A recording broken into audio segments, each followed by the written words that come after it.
Agradecer a presença de todos, da igreja, das crianças, dos irmãos, dos nossos visitantes aqui conosco.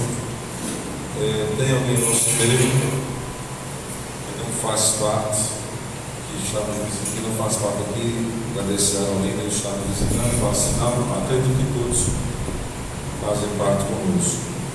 Aqui agora em Casa Amarela, em Olinda, tem duas Micheline, né? A nossa irmã Micheline também fica em pé. A Micheline, esposa de Oséias, irmã Micheline, juntamente com seu esposo, que não pôde vir hoje por motivo de força maior, vão estar fazendo parte agora conosco aqui na DCA Olinda. Fez parte lá em Casa Amarela, mas ela mora aqui próximo, bem mais próximo que para vir para cá, porque lá para Casa Amarela, mora ali na próxima entrada de Passarinho, e estarão fazendo parte conosco, estão na consagração, são nossos. A igreja quer recebê-los como bem-vindos, digam a eles, sejam bem-vindos, em nome de Jesus. Amém. Micheline e Moisés são nossos, né? E uma bênção para a glória de Deus. Casar, quando o esposo dela estiver aqui, a gente apresenta os dois novamente, no domingo à noite, para que todos possam conhecer. Graças a Deus pela oportunidade que Deus nos concede hoje. Começamos terça-feira passada um estudo voltado a lições sobre o tabernáculo, e no primeiro ensino nós aprendemos sobre o primeiro estudo foi o propósito do tabernáculo, né? Todo o estudo será voltado sobre lições sobre o tabernáculo, e o primeiro estudo nós aprendemos sobre o propósito do tabernáculo. A gente não chegou a entrar em si no tabernáculo, a gente apenas entendeu o propósito pelo qual o tabernáculo foi estabelecido por Deus no deserto. A gente viu também sobre o estudo de tipologia bíblica, que é o estudo da Bíblia Sagrada, onde nós encontramos tipos, figuras que apontam, que foram estabelecidas no Antigo Testamento e que apontavam diretamente, que apontam para o Novo Testamento. E essas figuras, o próprio tabernáculo em si, os rituais do sacrifício do Antigo Testamento e muitas outras coisas, como pessoas, cidades, lugares, elas têm uma representação, representam como sombra da realidade que é Cristo, da realidade futura que haveria de vir. E o tabernáculo também não é diferente. Este tabernáculo que foi estabelecido por Deus, dada a ordem ao servo Moisés, que liderou o povo de Israel na libertação do Êxodo, e durante a jornada dos 40 anos, foi quem construiu, segundo a orientação de Deus, foi o líder, né? E nós vamos aprender que teve as pessoas específicas que Deus designou para a construção de cada material. Acredito que esteja na próxima aula. Mas Moisés foi quem liderou, e nós vimos que o propósito do tabernáculo foi trazer o povo de volta à presença de Deus, já que o homem que Deus estabeleceu no Jardim do Éden perdeu esta comunhão. A gente viu até uma tipologia lá no Jardim do Éden. A gente já encontrou um cenário parecido, já projetando o tabernáculo, que é dividido em 3 partes, e a gente viu que o homem, quando pecou, foi expulso do Jardim do Éden. Deus colocou 2 querubins ungidos à porta da entrada do Jardim do Éden. Deus colocou 2 querubins com uma espada flamejante lá protegendo a entrada do Jardim do Éden, e o homem que tinha comunhão plena com Deus agora estava afastado, longe, diante da presença de Deus. E cada dia mais a gente vai vendo na Bíblia, a gente viu na Bíblia que o homem só teve agora a se afastar cada vez mais. Caim mata o próprio irmão Abel e vão se afastando. A gente viu a tipologia do sangue do próprio Abel, que foi sacrificado, derramado, um sangue inocente, e o sangue de Abel clamou por redenção e não por vingança, porque o sangue que foi derramado pelo justo Abel já era um sangue que representava ou tipificava o sangue do Cordeiro Pascual, que é Cristo Jesus, que trouxe cobertura para o seu irmão Caim, ao ponto de Deus não assassinar o seu próprio irmão, por causa do sangue do homem justo que foi derramado. E a gente viu que Caim, ele passa até a habitar em próximo às bandas do Oriente do Éden. E a gente vai aprender que a banda do Oriente, da entrada do tabernáculo, ela fica justamente na entrada. O tabernáculo, quando era montado, ele ficava para a banda do Oriente, né? E nós vamos aprender isso. E o propósito do tabernáculo foi, por meio deste tabernáculo, Deus habitar no meio dos filhos de Israel. E a gente vai ver que os filhos de Israel se acampavam. Quando a nuvem que guiava a nação de Israel parava, eles paravam, armavam uma tenda. Tudo isso aqui é móvel, né? Tudo com colunas, estacas, ganchos, de uma maneira bem prática para desmontar e montar. Montava o acampamento. E a gente vai ver depois que as 12 tribos de Israel se acampavam ao redor do tabernáculo, e Deus se manifestava no tabernáculo. Foi o meio pelo qual Deus disse para Moisés: construa um tabernáculo, um santuário no meio dos filhos de Israel, e por meio deste tabernáculo eu vou habitar no meio dos filhos de Israel.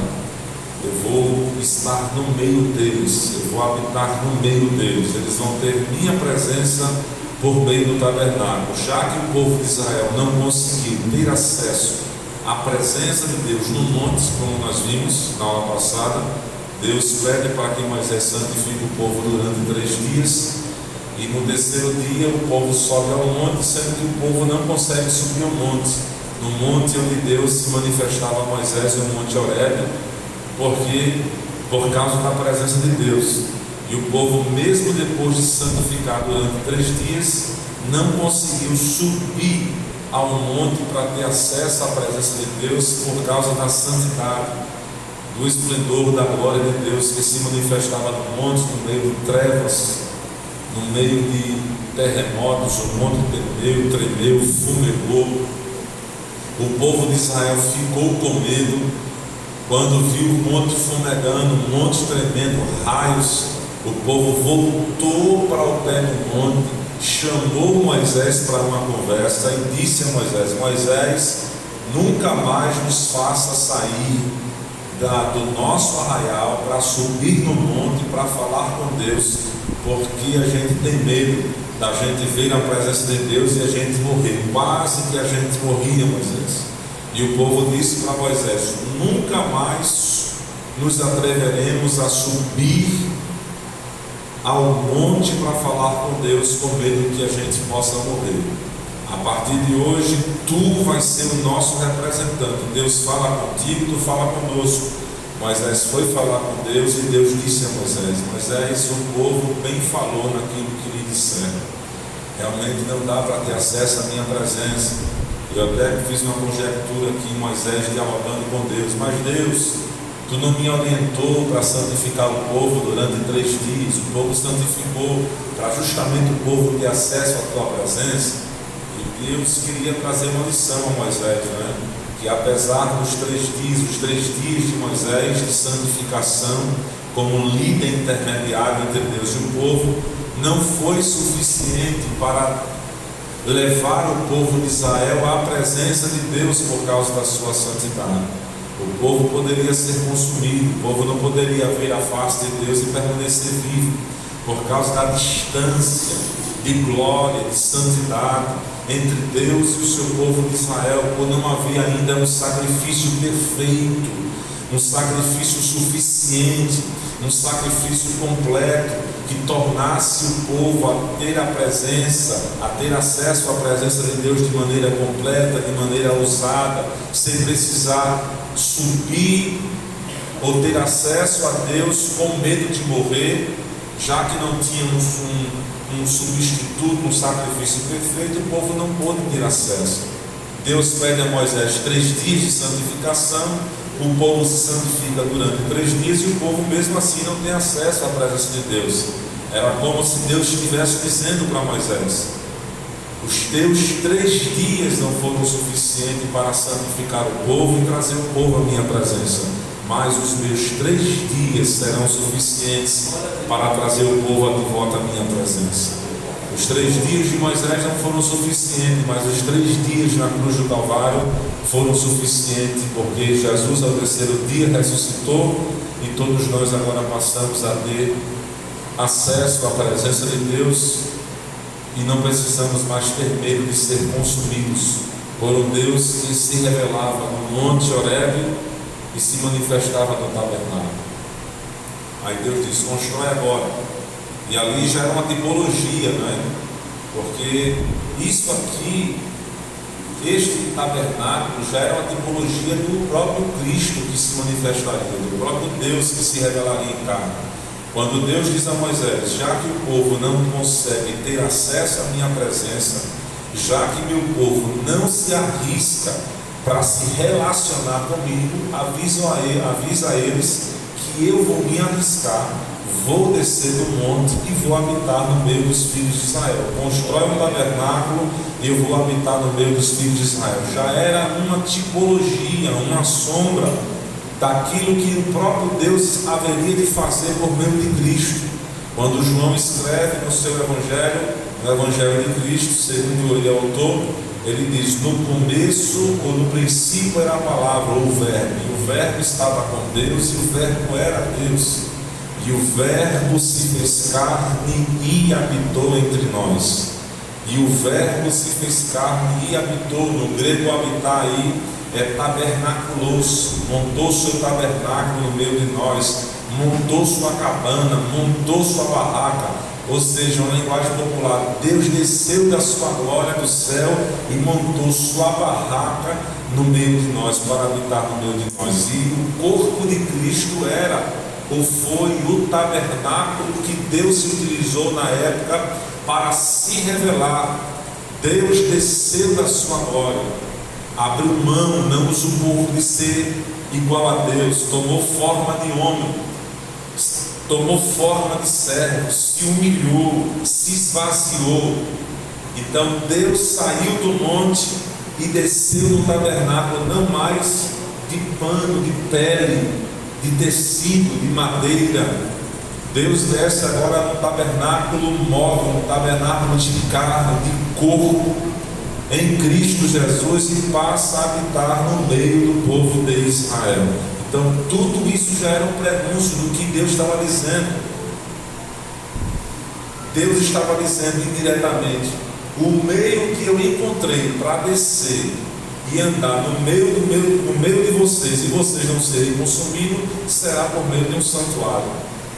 Aí Deus estabeleceu na antiga aliança esse santuário, o tabernáculo, e na nova aliança o próprio corpo de Cristo. Foi o meio pelo qual Deus encontrou que ele poderia andar no meio, estar no meio, andar com os filhos de Israel e ninguém ser consumido. Um dia Filipe perguntou: até quando, Senhor? Quando tu vai nos mostrar o Pai para que nos basta, para que a gente fique satisfeito? E Jesus disse: há quanto tempo, Filipe, eu estou convosco e vós não me tendes conhecido?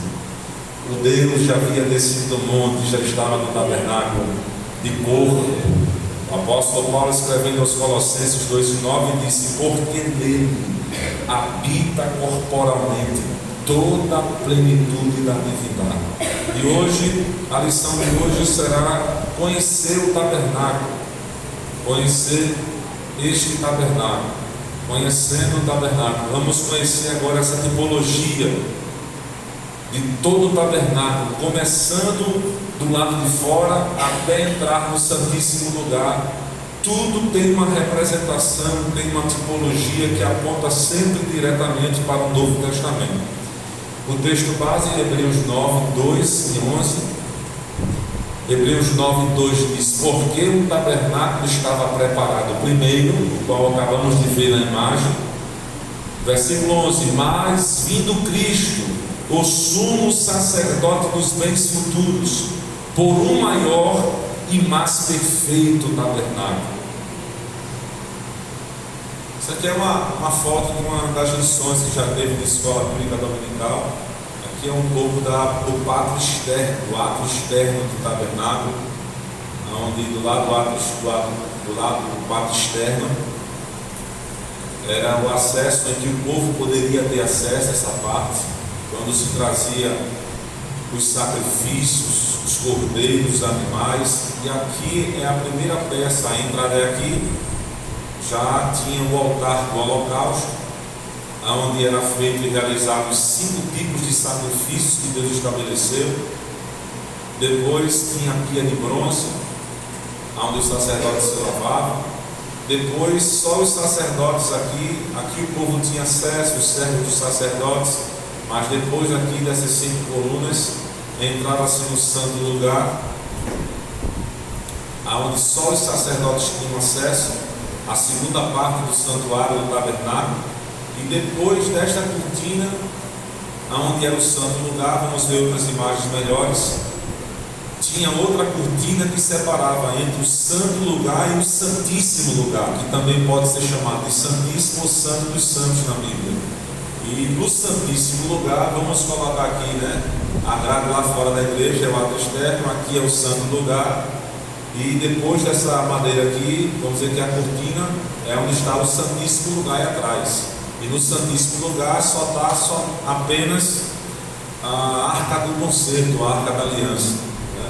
E nesse lugar aqui, no santíssimo lugar aqui atrás, só quem tem acesso aqui é o sumo sacerdote. Uma vez por ano ele poderia entrar dentro deste santíssimo lugar para oferecer no dia da expiação o sacrifício por si mesmo e por toda a nação de Israel, uma vez por mês, aonde era justamente feito um sacrifício.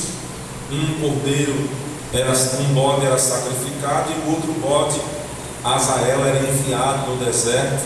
Colocava-se uma fita vermelha dele para que ninguém o achando pudesse olhar e matar ou tomar para si, porque todos estavam cientes que aquele bode era o bode emissário, que estava representando o bode que estava levando o que foi sacrificado, representando a morte de Cristo, e o que estava sendo levado para fora de Israel estava representando o próprio sacrifício de Cristo, que depois da sua morte levaria os nossos pecados sobre si.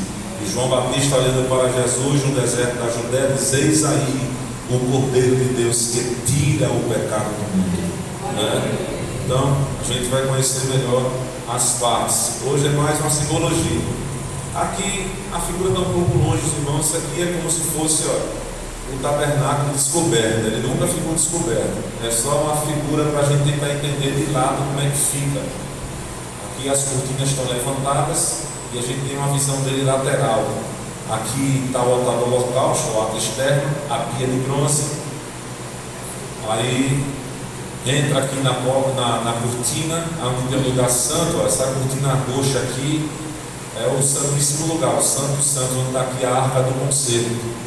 Aí em cima da arca fica o propiciatório, que é a tampa, onde tem 2 anjos esculpidos de ouro, não é? Aí aqui no santo lugar tem aqui, a menorá ou candelabro, chama-se menorá ou candelabro. Do lado direito tem a mesa dos pães da proposição, onde ficava em cima da mesa, a gente vai ver 12 pães. E esses 12 pães representando as 12 tribos de Israel. Só quem poderia ter acesso a esses pães aqui eram os sacerdotes. Uma vez na semana eles iam lá e comiam desses pães, não é? Era justamente no 7º dia. Os sacerdotes iam lá e comiam deste pão. Toda vez a gente vai aprender que os sacerdotes faziam os rituais do sacrifício diariamente, uma vez pela manhã, outra vez pela tarde. Começavam pelo sacrifício do holocausto, a pia de bronze, onde eles tinham acesso. Os sacerdotes frequentemente, diariamente, eles iam na mesa olhar e conferir diariamente, uma vez pela manhã e à tarde, conferir como é que estava o pão, se estava criando novo, porque o pão representava os 12 filhos de Israel, só poderia ser comido uma vez na semana, então eles ficavam olhando. Isso mostra e o cuidado, a comunhão, ou seja, eles diariamente, os sacerdotes estavam olhando como é que estava o pão, se estava em perfeitas condições. Isso mostra o cuidado do líder, o cuidado para com a nação de Israel, o cuidado de Deus diário em olhar sempre se o pão está em ótimas condições, se o povo que representava o povo. E no 7º dia os sacerdotes comiam deste pão sagrado. Só quem poderia comer eram os sacerdotes desse pão aqui. E tinha um altar de incenso, com a menorá, pegava as hastes, acesa da menorá, as 7 hastes, e acendia o incensário, o altar de incenso, e depois da cortina tinha a arca do concerto, que dentro da arca tinha 3 peças: um vaso de ouro, conforme a leitura que o diácono Vinícius fez, continha a vara de Arão, um pedaço do maná que Deus deu durante os 40 anos no deserto. Deus sempre dava o maná para o povo de Israel, todo dia, durante os 40 anos. O maná só cessou quando os filhos de Israel chegaram em Gilgal. Foi quando foi cessado já na entrada de Canaã. Deus cessou o maná, porque o povo agora ia viver da agricultura. Mas no deserto não tinha condições de viver da agricultura, porque o povo estava sempre viajando, sempre caminhando, não tinha tempo para plantar e colher. Então ali foi tempo de provisão. Aí Deus pede para colher um pedaço daquele maná e colocar dentro do vaso de ouro, dentro da arca da aliança. Ninguém poderia comer daquele maná. E estava lá as tábuas dos 10 mandamentos. Vara de Arão, estava lá o maná, estava lá as tábuas dos 10 mandamentos, e até mesmo os livros, os rolos que eram escritos pelos profetas. Depois a Bíblia diz que Deus orienta Samuel, a Josué, a colocar junto com os escritos de Moisés, junto dentro da arca da aliança, sempre guardando as leis. Deus determinando o cânon do Antigo Testamento, das Escrituras, o que era inspirado, o que não deveria ser. E Deus era o próprio supervisor e designava os seus servos para recolher. Vocês lembram que lá em Apocalipse, uma das profecias para uma das igrejas da Ásia, não estou lembrado qual é a igreja, mas diz: ao que vencer, dar-lhe-ei do maná escondido no trono de meu Deus. O maná escondido que Deus mandou Moisés retirar, recolher uma parte e guardar, este maná representava o pão verdadeiro que de um dia desceria do céu. Deus ocultou o maná verdadeiro. O povo desfrutou apenas do maná de Moisés, e Deus ocultou. Quando Jesus estava presente durante seu ministério, o próprio pão vivo, verdadeiro, que havia descido do céu estava entre os judeus. Os religiosos, sem reconhecer que o maná verdadeiro que descia do céu já estava entre eles, disseram: nos dá, Senhor, algum mestre, dá-nos algum sinal dos céus para que creiamos em ti, como Moisés fez. Dá-nos pão do céu, como Moisés deu. Estavam pedindo o pão que Moisés deu diante do pão verdadeiro que havia descido do céu, negligenciando o próprio pão verdadeiro. E por causa da incredulidade dos judeus, esse maná foi escondido, continuou sendo oculto. E este pão só foi revelado, só foi dado a quem recebeu por fé. Diga amém por isso. Amém. Veio para o que era seus, e os seus não reconheceram, mas todos quantos creram no seu nome, deu-lhes o direito de se tornarem filhos de Deus. Não é? A gente viu, por exemplo, os irmãos conhecem Ruth, a estrangeira, no período de Juízes, durante 300 anos aproximadamente, o livro mais triste da Bíblia, o livro de Juízes, que representa uma época onde não existia monarquia em Israel, não existia rei ainda sobre o povo de Israel, e cada um fazia o que bem entendia no seu próprio coração. É o livro mais triste da Bíblia. onde vai mostrar as piores ações do povo de Israel quando não estava debaixo da dependência, submissos à vontade de Deus. Vai mostrar várias atrocidades, várias ações desnecessárias, os próprios juízes que estavam sendo utilizados como instrumento de Deus, muitas falhas, muitos erros da nação de Israel. E a Bíblia diz que durante este período mais triste, durante 300 anos ou 400 anos, como dizem outros estudiosos, aproximadamente, a pessoa que exerceu a maior fé durante este período não foi nenhum hebreu, foi uma estrangeira, a Ruth, uma moabita, que estava nos territórios de Canaã, porque o povo de Israel, quando tomou posse da terra, não teve fé suficiente para expulsar todos os moradores, deixaram a minoria ainda de dentro da sua própria terra. Por conta disso, esse povo que estava lá, estrangeiro, passou a ser instrumento de opressão para os filhos de Israel, de tropeço, porque os jovens se prostituíam, se relacionavam com as filhas dos estrangeiros, pecado de idolatria e muitas outras coisas durante este período. E uma moabita, Ruth, uma estrangeira, que estava debaixo de maldição, era moabita, sentenciada por Deus, porque Deus disse que nenhum amonita e a moabita haveria de tomar acesso à tenda da congregação dos filhos de Israel, porque os moabitas não saíram com pão e com água para receber os filhos de Israel no deserto, antes contrataram um feiticeiro, pagaram o feiticeiro para lançar maldições de tropeços e não conseguiram. Mas depois, por causa do conselho de Balaão, morreu mais de 25 mil israelitas em apenas um só dia.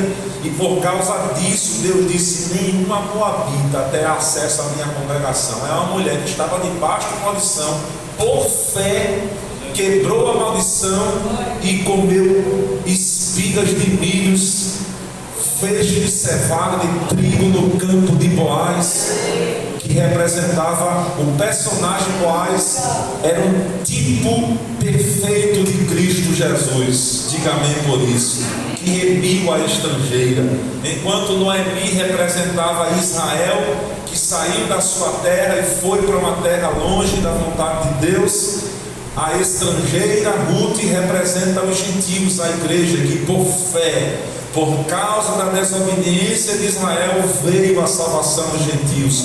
Por causa do desvio da fé de Noemi, veio a conversão da estrangeira, da Ruth, não é? Ao qual Boaz, que representa Cristo, casou com Ruth, a noiva, e por causa do casamento de Boaz com Ruth, Noemi foi restituída financeiramente, prosperando, sendo restituída. E assim já é uma figura apontando.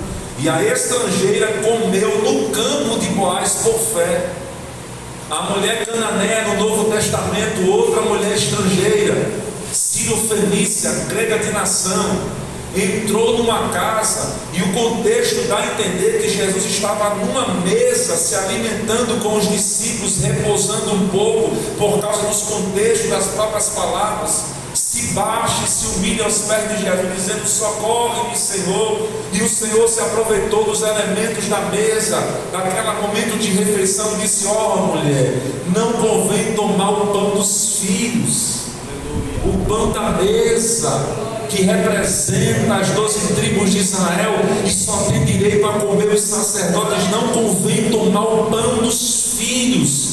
Jesus estava se referindo a este pão aqui. Não convém tomar o pão da mesa, sagrado, santo, que só tem direito a comer os sacerdotes e dar aos cachorrinhos. Uma expressão que os judeus utilizavam para os gentios. E a mulher: Senhor, mas até os cachorrinhos comem das migalhas que caem na mesa dos seus senhores. Mulher, grande é a tua fé. Está lá, enquanto a estrangeira Ruth come do campo de Boaz por causa da fé, a mulher cananeia come o pão da mesa dos filhos, que foi rejeitado por Israel, mas Cristo disse: mulher, grande é a tua fé. São duas mulheres que representam os gentios, representam a igreja, que tomaram por fé aquilo que era de direito, aquilo que veio de origem da própria nação de Israel. Jesus disse: a salvação veio dos judeus, as promessas, os cultos, as alianças, a própria nova aliança. Deus prometeu lá em Jeremias 31:31, e nós, gentios que somos a igreja, nós antecipamos aquilo que nós estamos desfrutando hoje, é porque nós antecipamos por fé, tomando o pão da mesa dos filhos, que era papel de Israel,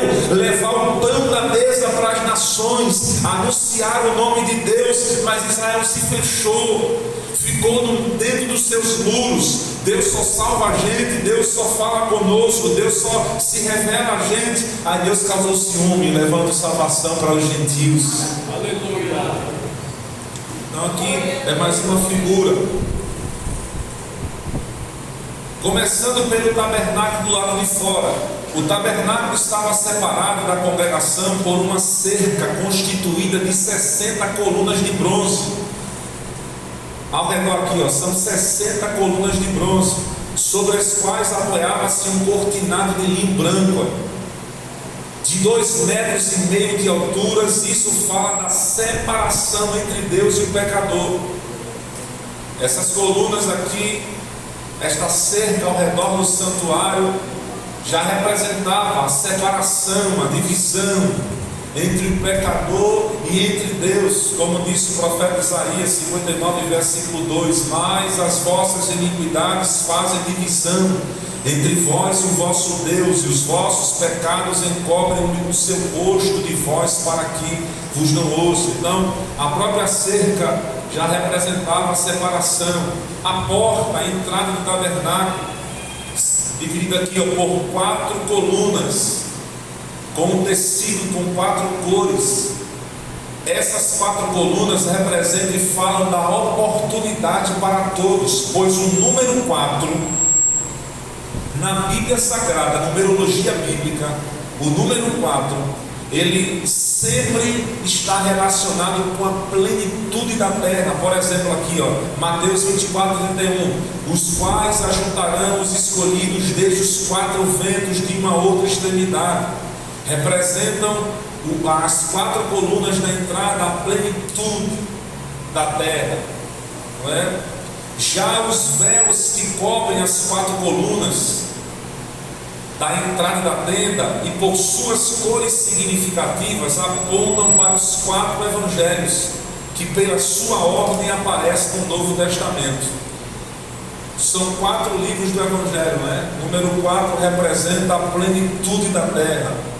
O evangelho de Cristo sendo representado por 4 livros, 4 colunas, a entrada do tabernáculo. 4 representa, na numerologia bíblica, a plenitude, os 4 cantos. O evangelho alcançando os 4 cantos da terra, mostrando aqui que todos, que o acesso que dá direito aqui, a mensagem da entrada desta porta está dizendo que todos podem ter acesso a esta porta, que este tabernáculo, esta mensagem, ela alcança, é de nível nacional, de nível global, mundial, alcançando os 4 ventos, os 4 cantos da terra. As 4 colunas, as 4 colunas e suas 4 bases sustentavam a porta principal do pátio. Cada coluna representava aqui, Mateus, Marcos, Lucas e João. Os evangelhos narram toda a revelação da pessoa de Jesus Cristo.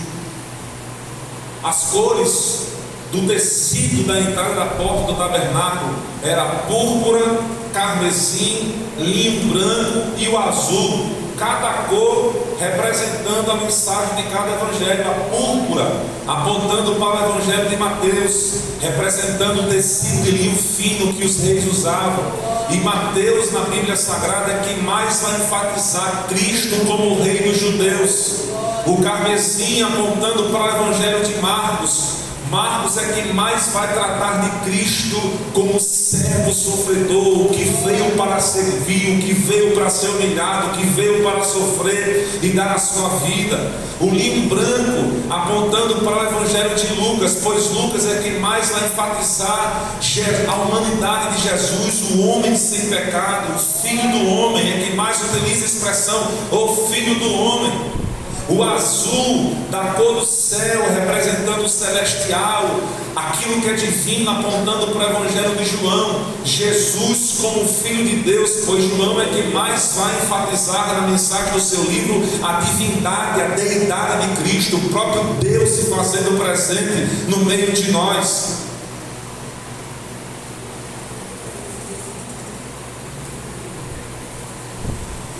Só apenas na entrada a gente já vê figuras tipológicas apontando para Cristo no Novo Testamento. Aqui é as cortinas do tabernáculo, eram 4 cortinas do tabernáculo. Aqui está levantada a suspensa um pouco para que os irmãos tenham noção. O tabernáculo em si e 4 colunas. É claro que quem via do lado de fora só enxergava essa aqui de cima, a pele de texugo. As outras estavam cobertas uma dentro da outra, mais 4 cortinas, 4 cores lá fora, 4 cortinas cobertas. Essa pele de texugo é uma pele mais rústica, que não tinha uma bela aparência, ou seja, quanto mais o tecido vinha por baixo, mais fino e alinhado e perfeito e mais rico ele era. O povo de Israel acampado no deserto, peregrinando, quem passava do lado de fora, olhava para o tabernáculo e dizia assim: uma barraca ali, ninguém tinha interesse, ninguém via beleza nenhuma no tabernáculo feito de pele, de texugo, acústico. As partes de ouro estavam todo internamente, a beleza rica interna do ouro bordado, não é? Isso aqui, a forma como Deus estabeleceu o próprio tabernáculo, já estava apontando para o corpo de Cristo. Isaías diz: nós, quando olhávamos para Ele, nenhuma beleza víamos. Ou seja, da mesma forma, para se entender e ver a beleza do ouro e da riqueza plena da glória, somente quem tinha acesso do lado de dentro para ver a si mesmo é o pecador. O pecador, enquanto não conhece a Cristo, vê Ele de longe, só vê, não vê beleza, não vê nada demais, mas quando ele passa a ter acesso à presença, à comunhão com Deus, ele vê a glória, o que é estar na presença de Deus, e observa do lado de dentro o que Cristo tem para oferecer para nós. A primeira pele, pele de texugo, era um animal parecido com um gambá, a pele de um animal que era encontrada muito no deserto, um couro meio acústico. A segunda pele, peles de carneiro tingidos de vermelho. A segunda pele, pele de cabra, que não era tingido mais de vermelho. E a última pele, que era o tecido interno, era justamente o linho fino bordado.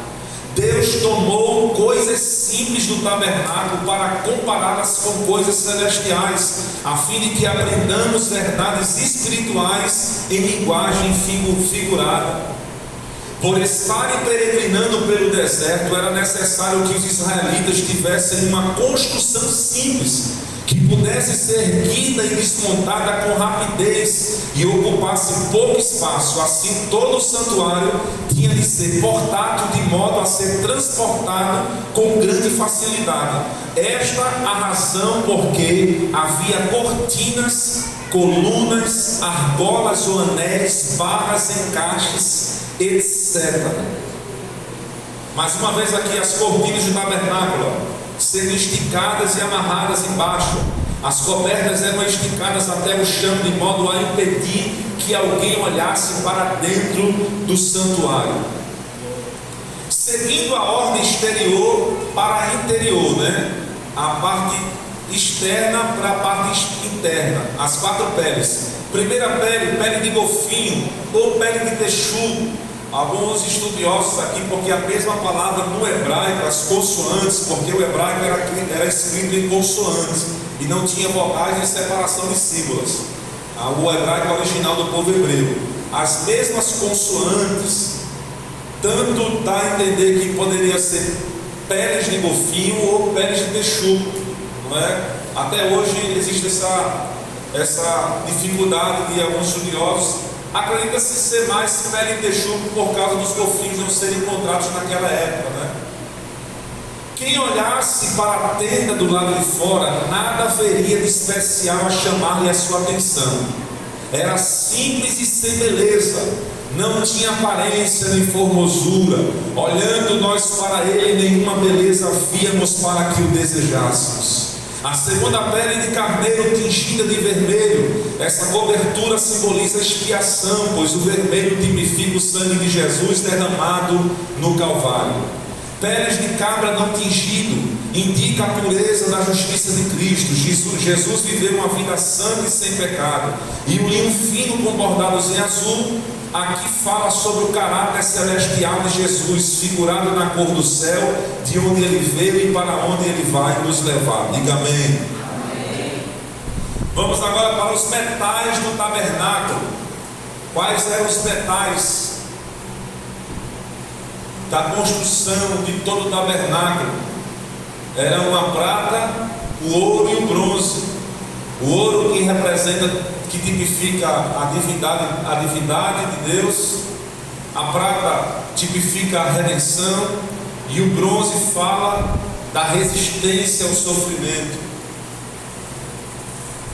Isso a gente vai ver mais aqui nesse material na próxima aula, sobre os preparativos do tabernáculo. Os metais do tabernáculo, bronze. As colunas e suas bases eram de bronze. O altar de sacrifício era revestido de bronze, bem como todos os cravos. As passagens bíblicas indicam esse metal como um tipo de julgamento de juízo. O bronze do tabernáculo significa o julgamento do pecado. A prata estava presente em todos os ganchos que ostentavam as cortinas do tabernáculo. Também todas as tábuas do santuário estavam apoiadas em bases de prata. A prata é símbolo de resgate na Bíblia Sagrada. Os metais do tabernáculo, ouro, a separação do lugar santo do Santíssimo era feita por 5 colunas de ouro puro, que sustentavam com seus colchetes também de ouro as cortinas. As bases destas colunas, as bases eram de bronze, mas eram revestidas de ouro. As 5 colunas que separavam para ter acesso ao santuário. A mesa dos pães da preposição e o altar do incenso e a arca da aliança eram feitos de madeira de acácia e revestidas de ouro. Observe, a mesa dos pães que fica do lado direito, o altar do incenso na frente e a arca da aliança que ficava no santíssimo lugar. Toda ela era feita de madeira de acácia, mas revestida de ouro. Já o propiciatório, que era a tampa, onde tinha 2 querubins ungidos, era ouro puro, não tinha madeira, não tinha bronze, era ouro puro. O ouro aponta para a glória e a realeza de Cristo. Aqui mais uma figura do tabernáculo montado, os acampamentos. Os irmãos não percam a próxima aula, que para mim eu gosto mais da terceira. Os preparativos. Vamos ver a parte do acampamento. Todas são importantes, mas eu gosto muito da próxima aula. Vai falar sobre a preparação, os preparativos para a construção, a forma e a ordem que Deus mandou o povo acampar. A gente vai aprender aqui, quem ficava de que lado? Lado da banda do Oriente, do outro, da banda do Sul, da banda do Norte.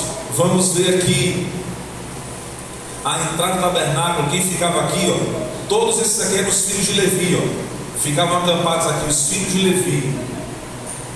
Aí aqui na frente ficava Moisés e os filhos de Arão na entrada do tabernáculo, e cada lado aqui ficavam 3 filhos de Levi, os Meraritas, os Coatitas,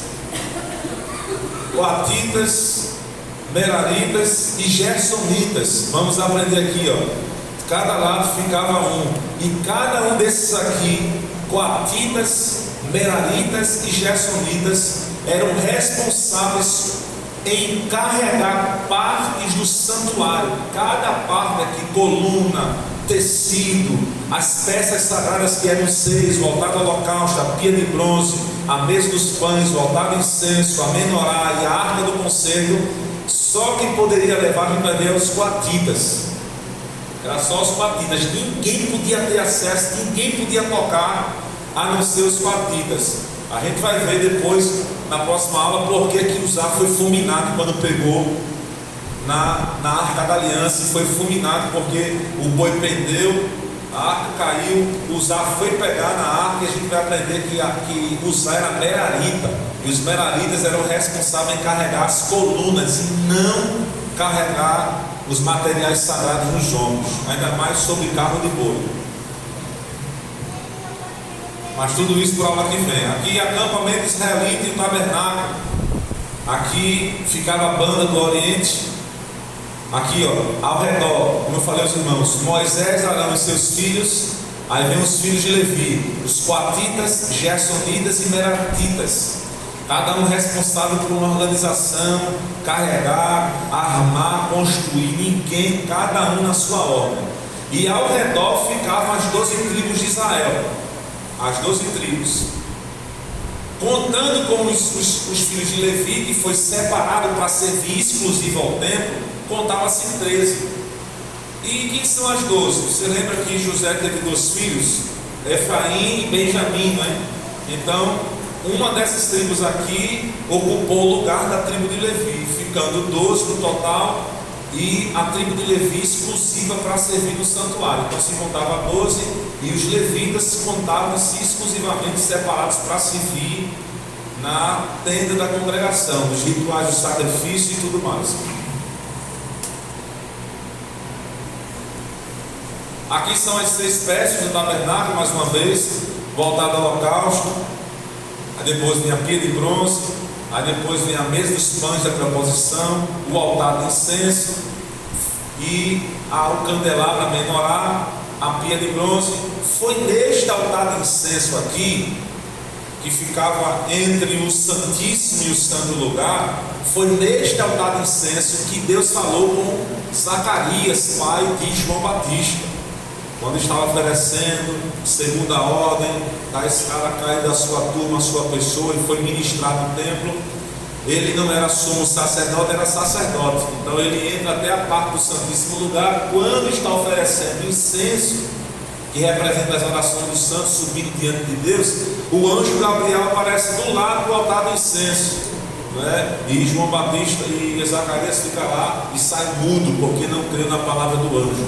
Acredita-se até que João Batista, que Zacarias era um saduceu, alguns teólogos vão dizer, que era uma turma de sacerdotes da época de Jesus, que não acreditava em anjo, não é? A Bíblia não diz que ele não era saduceu, que ele era saduceu, mas acredita-se que possivelmente por causa da classe sacerdotal que tinha na época de Jesus, os saduceus, que não acreditavam em anjo, aí o milagre se tornaria maior ainda, né? Que ele viu um anjo diante do altar, não acreditou. Aí Gabriel disse assim: como é que é a história? Eu sou um anjo, ministro e assisto diante da presença do Deus Todo-Poderoso, vim te trazer boas novas. E tu não acreditou. Não, mãe, fica mudo e só fala quando a criança nascer. Aí está aqui. E o altar do holocausto, que fica do lado de fora, foi o altar onde Joabe, que era o chefe do exército de Israel na época quando Davi era rei, que cometeu várias atrocidades, mas Davi, antes de morrer, deixou uma carta dizendo para Salomão tomar providências contra os homens injustos durante o seu reinado. Salomão chama Benaia, que era um dos guerreiros e valentes de Davi, e manda Benaia perseguir a todos os homens que Davi havia listado que deveriam morrer conforme a justiça de Deus. Aí quando Joabe, que era um dos comandantes do exército, descobriu que Benaia estava indo atrás de um por um para pegar e perseguir, Joabe correu, a Bíblia diz. E a Bíblia diz que Joabe entrou no tabernáculo e se agarrou uma das pontas do altar do holocausto, porque segundo a lei levítica, todo homicida e homem que cometesse algum ato, e alguém tentando pegar ele para tirar a própria vida, correndo e segurando em uma das pontas do altar, ele teria o direito de cobertura de expiação da sua culpa. Mas ele aproveitou o pretexto, ali apontava para um ato de fé, de última hora, alguém que não tinha tempo para oferecer sacrifício para o seu pecado. Até nisso Deus providenciou expiação. Não é um meio para o povo se libertar mesmo nas últimas. Mas a situação foi grave, não dá tempo nem de oferecer, vão me matar. Ainda não tem problema, corre para a ponta do altar com fé segura, porque vai trazer cobertura para tu. Sendo que Joabe, ao correr para a ponta do tabernáculo, ele não estava apontando fé, expiação, ele usa de um pretexto justamente para não ser morto. E ele não coloca fé, por isso que não traz cobertura. Quando Benaia chega lá diante do altar, solta, sai daí, rapaz, vou te matar, eu vou tirar a tua vida. Ele disse: daqui não sai, daqui ninguém me tira. Aí Benaia voltou para Salomão. Benaia agarrou na ponta do altar e acha que não vai morrer só porque segura na ponta do altar. Aí Salomão, lá mesmo ele vai morrer, mata ele lá. E Benaia veio, enfiou a espada e Joabe morreu, agarrado na ponta do altar, porque altar não é lugar para se esconder diante da presença de Deus. Altar é para a gente ser liberto, para a gente ser curado diante da presença de Deus. Não é lugar para a gente se esconder da presença, mas para se esconder na presença de Deus. Diga amém por isso. Farás também o átrio do tabernáculo do lado que dá para o sul. O átrio terá cortinas de linho fino torcido de 100 côvados de comprimento. Aqui mais uma figura do tabernáculo.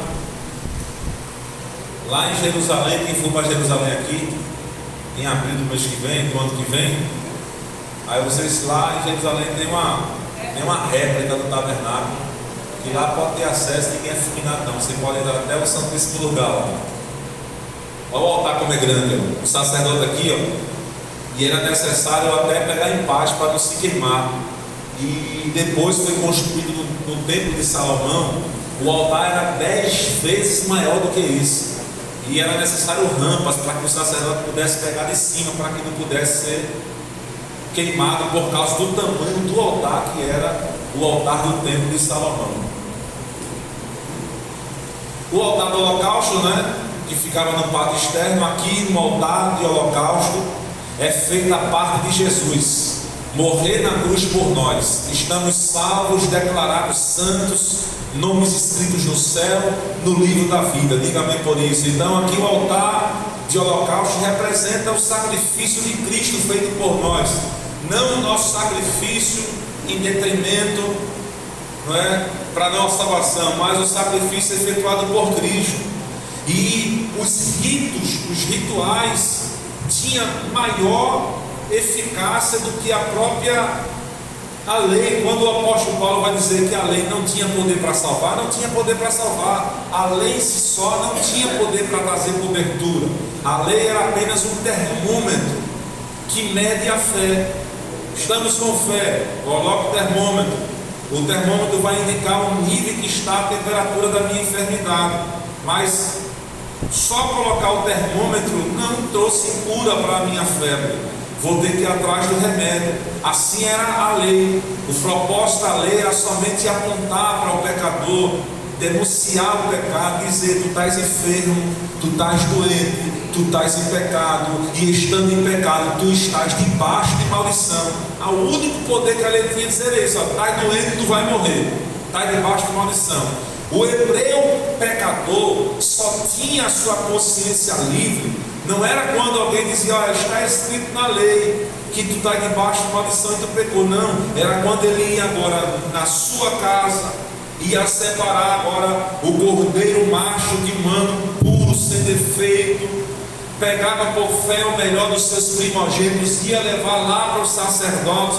E no ato do sacrifício não era os sacerdotes que degolava, quem degolava era o próprio pecador, o próprio hebreu. O próprio ofertante é quem levava, colocava a mão na cabeça e degolava o próprio animal, porque representa ele, a sua expiação, a sua culpa, o seu pecado, o seu erro. Era feito aqui. Então o altar representa aquilo que Cristo fez por nós. Quando se oferecia, então o hebreu saía para casa com a consciência tranquila, depois de oferecer o cordeiro que apontava para o sacrifício perfeito na cruz do Calvário por nós. Na pia de bronze era o segundo passo.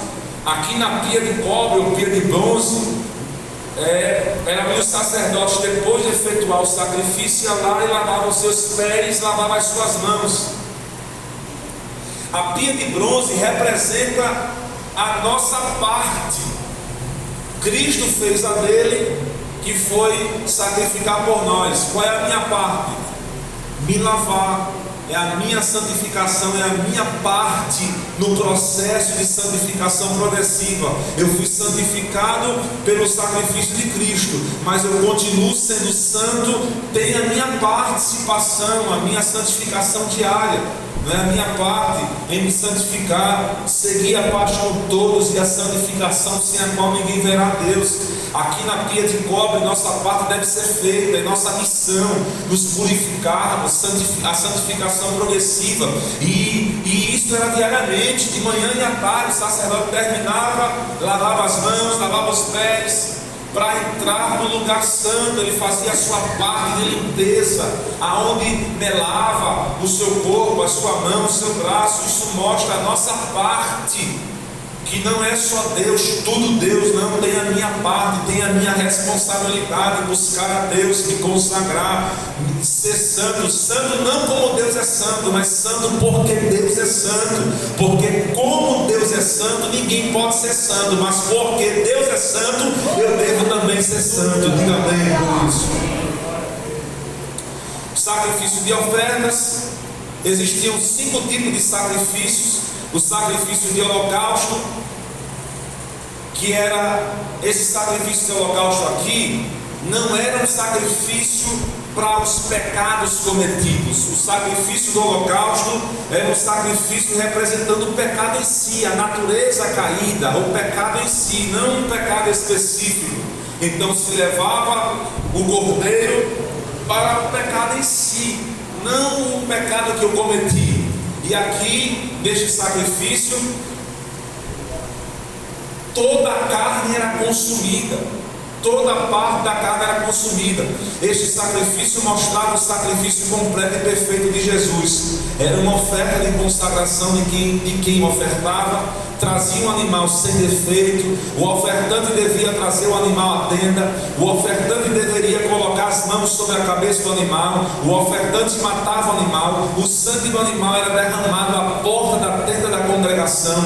Não era comida, mas toda consumida. Ou seja, nenhuma parte deste cordeiro, deste animal que era levado, ficava para ninguém. A gente vai ver que tinha outros sacrifícios que a parte da pele do couro ficava para o sacerdote, parte da carne ficava para o ofertante, mas esse aqui tudo era consumido. Isso mostra aqui apontando para o sacrifício perfeito, completo de Cristo Jesus. Não era comida, mas toda consumida, deveria ser feita todas as manhãs e à tarde. A pele ficava para o sacerdote, só a pele ficava para o sacerdote, e não era oferta pelos pecados em si. A oferta de manjares. Essa oferta de manjares aqui entra a oferta que Caim ofereceu a Deus, o fruto da terra. É para Deus preocupado em que todo hebreu pudesse oferecer alguma coisa para ele. Se alguém dissesse, olha, não ofereço sacrifício porque não tem um cordeiro, então Deus providencia meios também para que todo israelita, todo hebreu, mesmo sendo pobre como fosse, sempre tinham que oferecer diante de Deus, contanto que ninguém chegasse diante de Deus com mão vazia. Ou seja, Deus providenciou meios para que todo hebreu, rico ou pobre, tendo pouco ou muito, tivesse algo para oferecer diante de Deus. Diga amém por isso. Ninguém era pobre o suficiente que não pudesse oferecer algo para Deus. A oferta era dada de acordo com as condições do ofertante. Flor de farinha sem fermento, sal, óleo, que representava a consagração e a glória de Deus, ou a gordura, incenso, emblema de oração, súplica e fragrância, libações, derramamento de um líquido com oferenda. Metade era consumida no fogo e metade ficava para os sacerdotes. Não poderiam oferecer nem fermento e nem mel. Metade ficava para os sacerdotes aqui, a oferta de manjares. A oferta pacífica era meio que um culto de ação de graças. A oferta pacífica é um culto que nós chamamos de ação de graça. É um culto, uma oferta que nós oferecemos a Deus em gratidão por tudo aquilo que Deus tem feito. Não tinha ordem, não tinha dia. O hebreu estava grato pelo que Deus fez, ia lá e oferecia. Isso aqui é minha oferta pacífica para o Senhor. E na oferta pacífica de gratidão, aqui era a única oferta em que o cordeiro poderia ser fêmea, não somente macho, porque aqui nesta oferta pacífica o cordeiro não representava Cristo, representava o ofertante, e poderia ser macho ou poderia ser fêmea. Diga amém por isso. E nesta oferta pacífica o ofertante dava uma parte para Deus, e parte da carne que era oferecida no altar poderia ser levada para a própria família do ofertante. Era tipo um churrasco. O crente vem, oferece um culto de ação de graça, dá a Deus a sua parte. No final tem bolo, Coca-Cola. Então você dá a Deus, e naquele culto que você ofereceu a Deus tem a sua parte também de alegria com os irmãos, com a família. Está lembrado de Eucana ou de Eucana? Eucana que pegava parte do sacrifício e dava partes para as suas esposas, mas a Ana, ele dava a parte melhor para Ana, não é? Então ali era uma oferta pacífica, em que ele levava em parte, ele trazia de volta para a sua família, já na brasa, feito, pronto para ser consumida, e tinha que ser consumida no mesmo dia, não podia ficar para o outro dia. Isso era um cuidado de Deus, porque naquela época não tinha refrigeração. Então o povo não poderia estar comendo comida guardada de um dia para o outro se não tinha refrigeração. Então era um cuidado para que o povo não viesse a pegar infecção, enfermidade. Um tipo de ação de graça. A oferta pelos pecados, o sacrifício pelos pecados visava pelos pecados individuais, um pecado específico, praticado e confessado. O animal dependia da posição social do ofertante. Exemplo, bode, cabra, cordeiro ou 2 pombinhos. O próprio ofertante colocava as mãos sobre o animal e matava ao lado norte do altar do holocausto. O sacerdote aspergia o sangue sobre o véu do lugar santo e colocava um pouco nas pontas do altar do incenso. No dia da expiação, o sumo sacerdote levava um pouco desse sangue para dentro do Santo dos Santos, e a carne dessas ofertas eram comidas dentro desses recintos sagrados. E tinha oferta pela transgressão, reparação de dano, que Deus estabeleceu. Um hebreu roubou, furtou algo do seu irmão, aí tinha um reparo de dano também, um pecado específico para isso. Um sacerdote que cometeu alguma infringimento de lei, não é? Aqui vem a pia de bronze, o lavatório ou pia de bronze, características feitas de bronze, na qual se colocava água para purificações, representava a purificação e o início da nossa santificação, qual nós falamos. O santo lugar. Aqui o santo lugar, mais uma vez uma foto, o candelabro, o altar do incenso, a mesa dos pães, a cortina que está rasgada, para os irmãos verem aqui, ó, a arca da aliança, a Shekinah, que era o local onde Deus se manifestava. No dia da expiação, que era uma vez por ano, o povo sabia se Deus recebia ou não, porque quando o sumo sacerdote entrava no Santíssimo Lugar uma vez por ano para oferecer expiação para a nação de Israel, quando eles andavam com um sino, fazia parte do seu éfode, do seu tecido. E quando a glória de Deus se manifestava, o sino balançava, era sinal de que Deus estava confirmando e aceitando o sacrifício da nação de Israel como cheiro suave diante dele. E a glória de Deus se manifestava, a nuvem de Deus baixava, pairava, a Shekinah de Deus pairava. Alguns estudiosos vão dizer que os sacerdotes, os sumos sacerdotes, quando entravam no Santíssimo Lugar, que era o lugar mais sagrado dentro do tabernáculo, eles eles entravam com uma corda. Por que com uma corda? A Bíblia não diz isso, é os estudiosos que vão dizer, porque se caso o sumo sacerdote estivesse em pecado e quando entrasse no santíssimo lugar fosse fulminado por Deus diante da arca da aliança, então ninguém poderia mais ter acesso, porque sumo sacerdote só existia um e só o sumo sacerdote poderia entrar. Então eles puxariam com a corda o sumo sacerdote para não entrar no santíssimo lugar e também ser fulminado com a presença de Deus. Todo este lugar era reverenciado pelos filhos de Israel como a presença de Deus manifestada entre os homens. Diga amém por isso. Os objetos do lugar santo, a mesa dos pães, o candelabro e o altar de incenso. Mais uma vez, o lugar santo, o véu descoberto, o lugar santíssimo. Já estamos concluindo. A arca da aliança, né? Onde dentro dela ficava o vaso de ouro que eu falei com os 3 elementos: a vara de Arão, o maná escondido e as tábuas da lei, o propiciatório, representado, esculpido por 2 anjos, as águas tocando uma na outra. Uma vez os filisteus, em 1 Samuel capítulo 6, tomaram a arca da aliança. Vocês lembram a batalha dos filisteus com Israel no período dos juízes, não é? Os filisteus enfrentaram a batalha com os filhos de Israel, e a Bíblia diz que os filhos do sacerdote Eli, Ofni e Finés, que eram filhos de Belial, estavam em prostituição, estavam em pecado. Durante a batalha, perdendo a batalha, tiveram a ideia: vamos lá no tabernáculo, vamos pegar a arca da aliança. Os sacerdotes que não poderiam ter acesso ao santíssimo lugar já entram no lugar santíssimo sem poder entrar. Pegam a arca da aliança e transformam ela como símbolo de guerra, de vitória. Levam para o meio da batalha, achando que por trazer a arca da aliança era sinal de vitória, mas não adiantava trazer a arca da aliança e eles não estavam em comunhão com Deus. O povo de Israel perde a batalha, Ofni e Finés é morto na batalha, e a arca da aliança é levada e tomada para a terra dos filisteus pela primeira vez, irmãos. A arca da aliança, o santíssimo lugar onde Deus estabeleceu, onde manifestava a sua presença, foi levada diante dos filhos de Israel. Quando chega os mensageiros dizendo para o sacerdote Eli, dizendo: Eli, os teus filhos morreram em batalha e a arca da aliança foi tomada. Eli, na cadeira, irmãos, ele infarta, cai, baixa e a cabeça bate no chão e ele morre na mesma hora.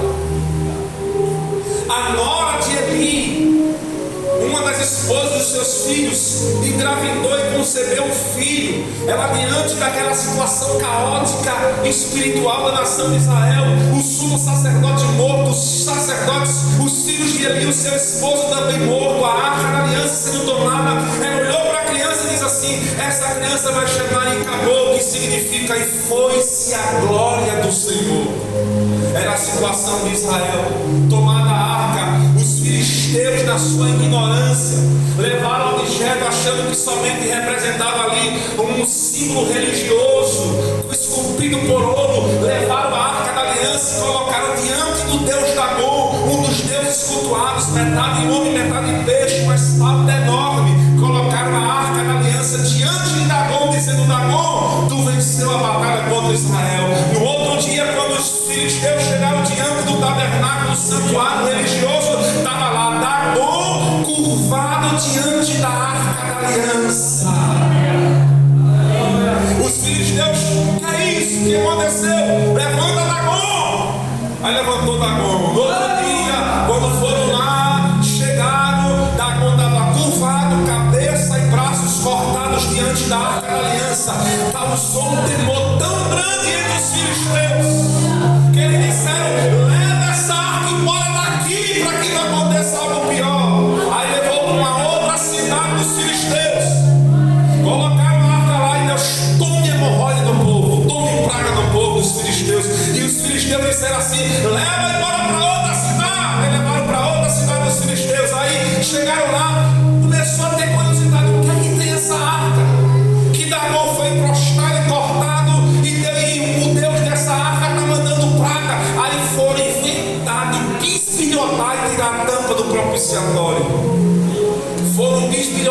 Irmãos, não brinque com Deus. Deus é Deus de intimidade. Até Deus estabeleceu limites. Ninguém pode vasculhar. É um perigo tentar entrar nos mistérios de Deus. Quando for abrir a tampa, que é o propiciatório, morreu tantos filisteus, irmão, fulminado por Deus, porque mexeu nas coisas de Deus. Aí os filisteus disseram assim: leva essa arca embora daqui e volta para os filhos de Israel. Aí deixaram na casa de Abinadab, e a arca ficou lá por mais de 20 anos na casa de Abinadab, até que em Kiriat Pirazim, até que Davi reina. Davi agora vai, quando Davi assume o reinado, Davi vai se preocupar, porque Saul, quando reinou em Israel, nunca se preocupou com a arca do Senhor. Um líder que não se preocupa, que lidera e não se preocupa com a presença de Deus, irmãos, não serve para servir a obra. Que não olha para as coisas de Deus com um olhar santíssimo, com sensibilidade. Um líder que reinou e nunca perguntou: onde é que está a arca? A arca foi levada, vamos trazer de volta. Davi, quando assume, Davi diz assim: aonde está a arca do Senhor? Vamos trazer de volta. A Bíblia diz que Davi foi lá com seus servos, chegou na casa de Abinadab: Abinadab, vamos levar a arca embora. Aí Davi erra, porque Davi não consulta a Deus. Davi não vai procurar saber qual era a forma que Deus orientou Moisés para carregar a arca. Aí Davi vai seguir o quê? O modelo dos filisteus. Porque os filisteus em 1 Samuel 6, quando levaram a arca sobre carros de bois, em cima de bois, e levaram.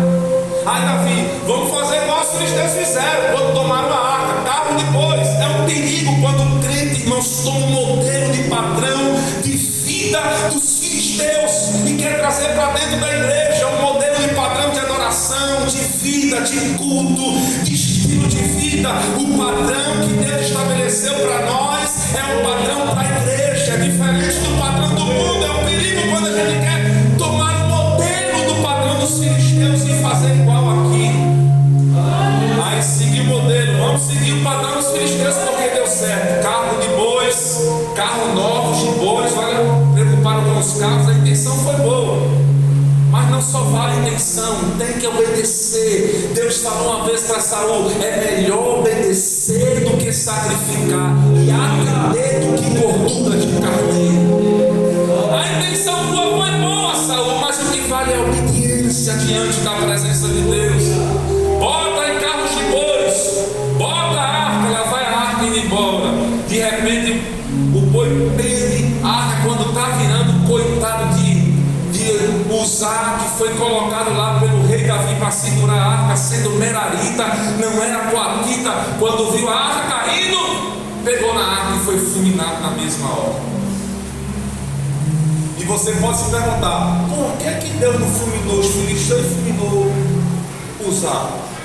Os filisteus não carregaram o troncho também? Porque os filisteus estavam na ignorância, não conheciam a lei não foi para os filisteus. Deus não podia julgar eles por um ato que eles não sabiam, nesse ato aí. Mas julgou Davi, julgou Uzá, porque a lei foi dada para eles, o padrão era para eles, e Deus não tomou por ignorância, porque eles tinham conhecimento, tinham lei, tinham sacerdote. Diga amém por isso.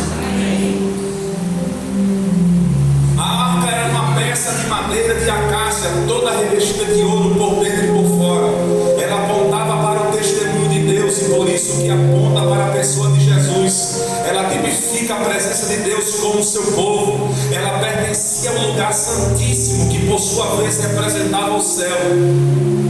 Você lembra que Deus pôs 2 querubins ungidos na entrada do jardim do Éden, que tinha 2 querubins também. Jesus, quando estava assunto aos céus, tinha 2 varões de branco. No túmulo dele tinha 2 varões de branco. O propiciatório, que é a tampa, esta peça feita de ouro puro, representa o trono de Deus. Isaías 6:1. Era um trono de misericórdia, pois a palavra propiciatório significa onde Deus nos é propício, nos é favorável. Glória a Deus por isso.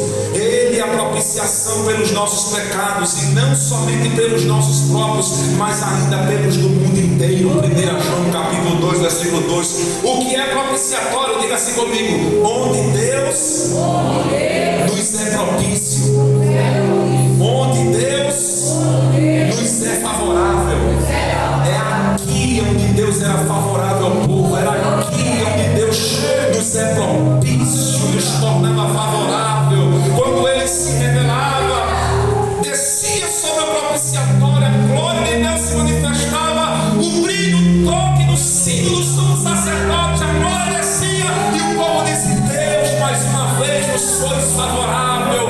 Passou mais um ano e Deus trouxe cobertura para as nossas iniquidades. Deus nos é favorável. Aí 1 João capítulo 2, versículo 2: Ele é a propiciação pelos nossos pecados, e não somente pelos nossos próprios, mas ainda pelos do mundo inteiro. Glória a Deus por isso. Os elementos da arca: vara de Arão, tábua dos 10 mandamentos e o vaso de ouro com maná. E encerramos por aqui hoje. Todos vamos ficar em pé. Glória a Deus por isso. Conhecendo o tabernáculo. Conhecer o tabernáculo ensina até a gente a orar. A sua metodologia de ensino e oração pode ser a modelo do tabernáculo. Se você adotar: eu oro pouco, não sei o que falar, você pode seguir a metodologia do tabernáculo na sua oração. E como é que eu vou orar conforme a metodologia do tabernáculo? Você vai começar primeiro na sua oração pelo altar do holocausto. No altar a gente confessa. No altar a gente não está ali como pedindo, a gente não está ali, a gente está ali confessando: sou pecador, sou falho, tem misericórdia de mim, ó Deus. Não retire de mim o teu espírito, mas torna-me a dar da alegria da tua salvação. Põe em mim o espírito reto e voluntário para servir, porque tu não te comprais em sacrifícios nem em manjares de oferta, estando eu assim na minha condição, mas um coração quebrado e contrito não desprezarás, ó Deus. Começa pelo sacrifício, oferecendo confessando os teus pecados, depois passa por lá. Aí você sai do sacrifício e vai lá para a pia de bronze e começa: Deus, me ajuda na minha caminhada, me santifica, tira de mim tudo que não vem de ti, tudo que não te agrada, me ensina a ser mais crente, me ensina a falar como crente, andar como crente, olhar como crente, a vestir como crente, aí no lugar onde crente vai, me ajuda, me socorre. Começa a pedir ajuda a Deus. No processo da caminhada, me ensina a ler a tua palavra. Eu quero ser mais consagrado a ti, mais separado a ti. Depois que passa pela pia de bronze, você agora vai na mesa dos pães. Na mesa dos pães fala de comunhão. Comunhão com a igreja, olhar como é que os pães estão representando os filhos de Israel, se está com ovo, se não está com ovo. Começa a olhar para os teus irmãos, para a tua igreja, para a tua família. Começa a apresentar os teus parentes, a tua igreja, o teu pastor, a obra, a tua igreja. Deus, olha Deus, como é que está, Deus? O povo está criando um povo, Deus, como é que eu faço? E começa a interceder, começa a orar. Depois você vai lá no candelabro, representando a presença do Espírito Santo de Deus. Você vai lá pedindo ajuda do Espírito Santo, pega o fogo da brasa, leva para o altar do incenso e começa agora as orações subindo como cheiro suave. Subindo como cheiro suave diante de Deus. Um certo pregador da época da Reforma Protestante, um grande orador, um grande servo de Deus, às vezes passava horas orando em casa, jejuando, se consagrando, horas e horas e horas e horas, ao ponto de que queria falar com ela, mas meu esposo está orando, meu esposo está orando. E certa vez chegou alguém tão importante na sua casa que bateu lá, ele interrompeu, depois de dias orando de consagração no seu quarto. Quando abriu a porta, meu esposo é urgente. Ele disse assim: mas agora que eu estava subindo, que eu estava conversando com ele, agora que chegou a hora do incenso subir, eu estava chegando lá agora, depois de muito tempo de oração. É um processo, irmãos, orar a Deus. É um processo buscar a presença de Deus depois que o incenso sobe como cheiro suave. Então entramos agora na presença de Deus, irmãos. Não se entra na presença de Deus de qualquer forma. Não se pula as etapas para chegar na presença de Deus. Deus disse a Moisés: manda o povo se santificar, manda o povo lavar as vestes. Josué disse: purificai-vos, purificai-vos, porque o Senhor fará maravilhas amanhã no meio de nós. Não dá para pular as etapas e já chegar de paraquedas na presença de Deus. Deus está dizendo: volta para voltar no sacrifício. Aleluia. Às vezes a gente quer as coisas rápidas, fáceis, achando que Deus está à disposição o tempo todo da gente. Não, Deus já fez a sua parte, faça agora a sua. Vai na sua casa, não deixa a gordura na hora de Deus. Traga o melhor para Deus quando você vir adorar a Deus. Não faça feito Caim, que veio em vez de prestar culto, veio assistir o culto do seu irmão. Deixando a gordura em casa, traga a glória para Deus. Não faça feito Ofni e Finéias, que antes que a gordura se consumisse, tomava para si aquilo que pertencia a Deus. Dê a glória devida a Deus, e Deus vai honrar o seu nome, glorificar o nome dele na sua vida. Pai bendito e eterno, nesta noite nós queremos te louvar, nesta noite pela tua palavra aqui ministrada nesta noite, os ensinos aqui durante esses dias ministrados, aprendendo mais sobre o teu tabernáculo, mais sobre a tua presença, aprendendo mais, Senhor, a ter sensibilidade com as tuas coisas santíssimas, com a tua presença, com a tua glória. Deus eterno, que invada, irradie o nosso ser, a nossa alma para com a tua obra, para com a tua igreja. Que o mínimo que façamos para ti tenha reverência, tenha santidade, tenha prudência, tenha louvor, e o teu nome seja honrado e glorificado. Recebe a nossa adoração, o nosso sacrifício, perdoa os nossos pecados e ensina a gente a ser mais crente para morar no céu. Em nome de Jesus é o que te pedimos e te agradecemos nesta noite.